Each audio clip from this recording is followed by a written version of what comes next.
What is up, everyone? I am Brad from iBuyPower. Today we're going to be doing a quick unboxing video for one of our desktops. Things to look out for, things to keep track of, what some of the ports and plugs do, and how to control the lighting on your system, things like that. So I'll be opening the system, taking it out of its box, showing you all the accessories that come with it, pointing out some of the ports, and some common things to look out for with your new iBuyPower system. All right, so we're gonna go ahead and take the system out of its box. Cut the tape here.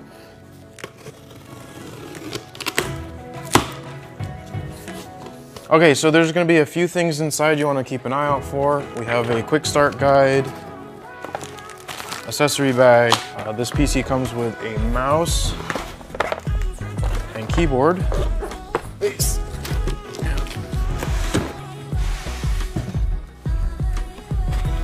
Go ahead and pull the protective foam off the sides of the system.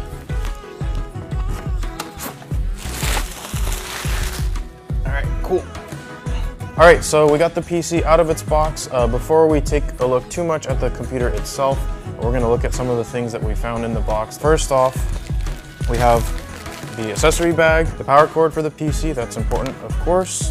This PC comes with Wi-Fi, so make sure to take a look in your accessory bag. If you do have Wi-Fi antennas, you'll need to screw those onto the PC once we're done. A little user guide for the graphics card. Like I said, any of the parts that come in your computer, if they do come with instruction manuals, we do include them in the accessory bag. You don't necessarily need these, but it's good to keep them, somewhere safe in case you need to refer back to them later. We also have our little card for instructions on how to work the RGB. A lot of these computers will have RGB lighting. There's a few different RGB ecosystems, different control methods. This little card will go through how a lot of those work. All right, and lastly, we have a little free gift from iBuyPower. If you purchase one of our systems and go ahead and leave a review, we'll send you a free gift, whether that's a gift card or some kind of swag. Of course, we want people to know about your experience and what you think about our products. The mouse and keyboard, those are pretty self-explanatory. We can set these aside. We also have a quick start guide. Some of the stuff we'll be going over in this video is here in the guide.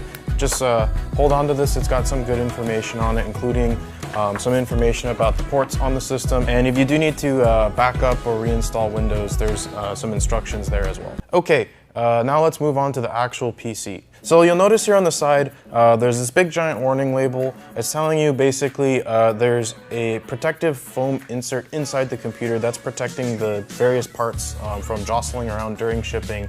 You need to make sure to remove that piece of foam before you turn the PC on. So we're gonna go ahead and remove the side panel from the PC. Most side panels will come off with a few screws at the back, and then you'll slide it towards the rear and the panel will come off.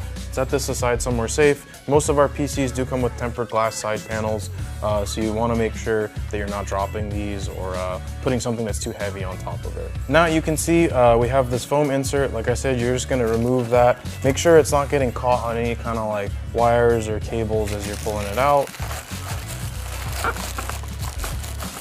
Again, like I said, this is going to support the graphics card. It kind of keeps stuff safe during shipping. Okay, so after that, we're gonna take a look at the back of the PC. There's a couple of important things here. Can you see this? All right, so you'll notice two things here. One is we have this big sticker over all of the motherboard ports, basically reminding you that if your PC has a dedicated graphics card, you're gonna wanna plug your monitor into the graphics card. A lot of motherboards do have ports for the integrated graphics for the CPU. By default, those ports are disabled when you have a graphics card. Also, it's a much lower performance type of graphics, so if you're gaming, you want to make sure you're plugging into the ports on your graphics card. I'm gonna go ahead and remove this sticker. Also here, we have a little sticker covering the power plug on the power supply, kind of reminding you the same thing as the warning we saw on the side panel, to remove that foam insert before you plug in and turn on the PC. So we're gonna go ahead and remove this sticker as well.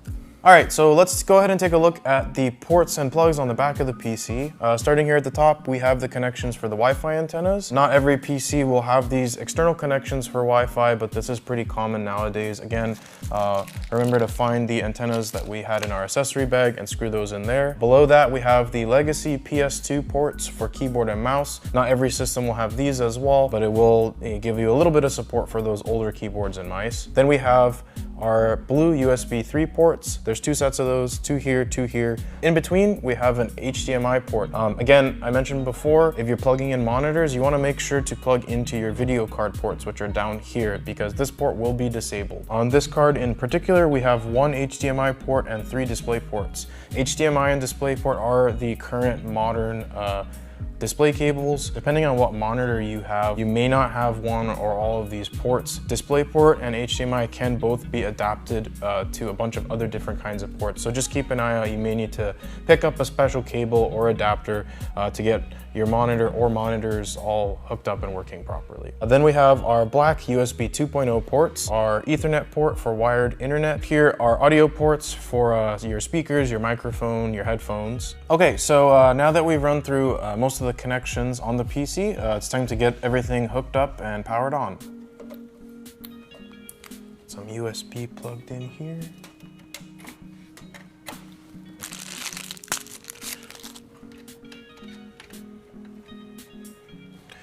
And I'm gonna turn it.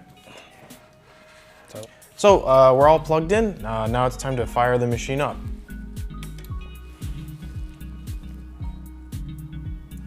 So there's a few things that we do recommend you do when you first get the machine started up. Of course, you're gonna have to go through and create your Windows user ID, set up some of your personal settings.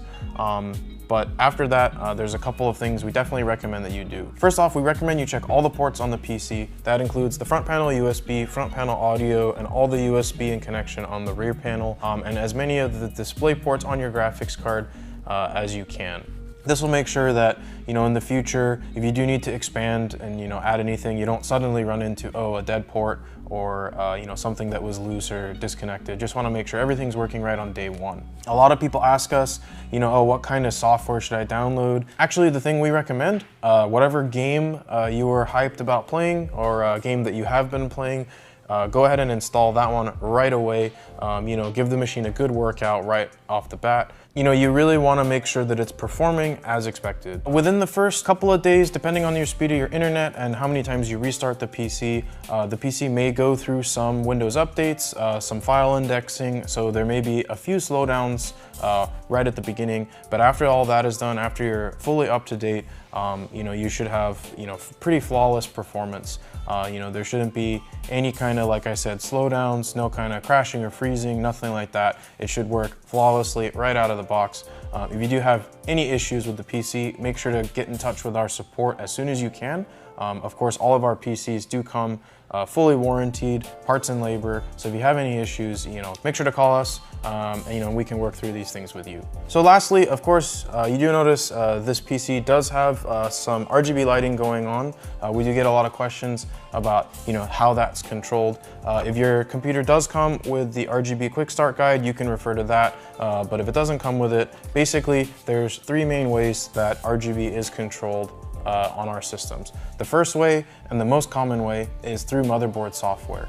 So the RGB lighting in the system will be plugged into a header on the motherboard, and you'll use the RGB software that comes with the motherboard to control the lighting. There's 4 main motherboard software. For ASRock or iBuyPower branded motherboards, that's going to be Polychrome RGB.